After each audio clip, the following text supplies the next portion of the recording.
Ransom's voice came to them in a loud laugh from behind the palms. Her red lips showed disdain and anger. She hated Ransom for breaking in. She despised Philip for allowing the interruption to tear away her triumph. Her own betrayal of herself was like tonic to Philip. He laughed joyously when he was alone out in the cool night air. Ransom never knew why Philip hunted him out and shook his fat hand so warmly at parting. Philip again felt himself in the fever of that night as he turned from the rock and began picking his way down the side of the ridge toward the bay. He found himself wondering what had become of good-natured, dense-headed Ransom, who had all he could do to spend his father's allowance. From Ransom his thoughts turned to little Harry Dell, Roscoe, Big Dan Phillips, and 3 or 4 others who had sacrificed their hearts at Miss Brokaw's feet. He grimaced as he thought of young Dell, who had worshipped the ground she walked on, and who had gone straight to the devil when she threw him over. He wondered, too, where Roscoe was.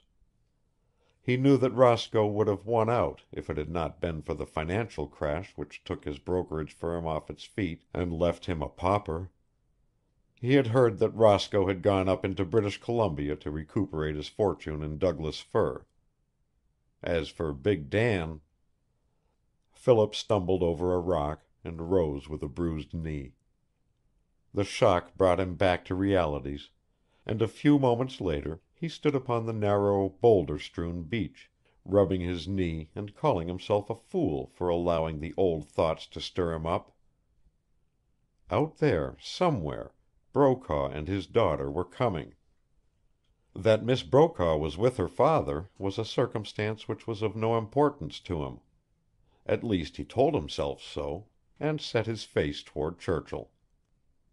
Tonight the stars and the moon seemed to be more than usually brilliant. About him the great masses of rock, the tumbling surf, the edge of the forest, and the bay itself were illumined as if by the light of a softly radiant day. He looked at his watch and found that it was past midnight. He had been up since dawn, and yet he felt no touch of fatigue, no need of sleep. He took off his cap and walked bareheaded in the mellow light, his moccasined feet falling lightly, his eyes alert to all that this wonderful night world might hold for him.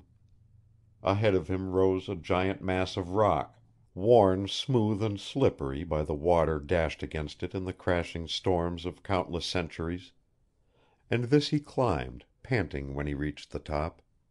His eyes turned to where he saw Fort Churchill sleeping along the edge of the bay. In that same spot, a great pool of night glow between 2 forest-crowned ridges, it had lain for hundreds of years.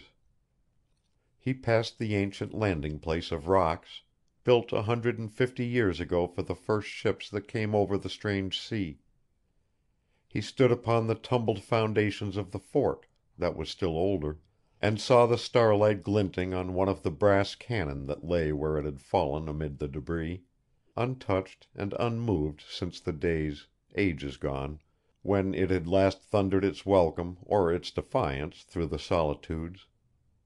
He walked slowly along the shore where the sea had lashed wearily for many a year to reach the wilderness dead, and where now, triumphant, the frothing surf bared gun-case coffins and tumbled the bones of men down into its sullen depths.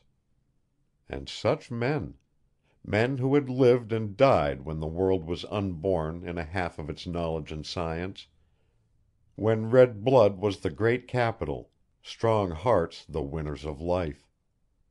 And there were women, too, women who had come with these men and died with them, in the opening up of a new world. It was such men as these, and such women as these, that Philip loved, and he walked with bared head and swiftly beating heart over the unmarked jungle of the dead. And then he came to other things, the first low log buildings of Churchill, to the silence of sleeping life. New buildings loomed up, working quarters of men who were grubbing for dollars, the new wharves, the skeletons of elevators, sullen, windowless warehouses, the office buildings of men who were already fighting and quarreling and gripping at one another's throats in the struggle for supremacy, for the biggest and ripest plums in this new land of opportunity.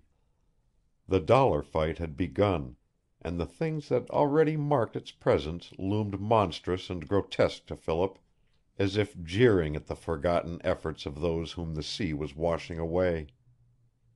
And suddenly it struck Philip that the sea, working ceaselessly, digging away at its dead, was not the enemy of the nameless creatures in the gun-case coffins, but that it was a friend, staunch through centuries, rescuing them now from the desecration that was to come, and for a moment he was resistless to the spirit that moved him about and made him face that sea with something that was almost a prayer in his heart.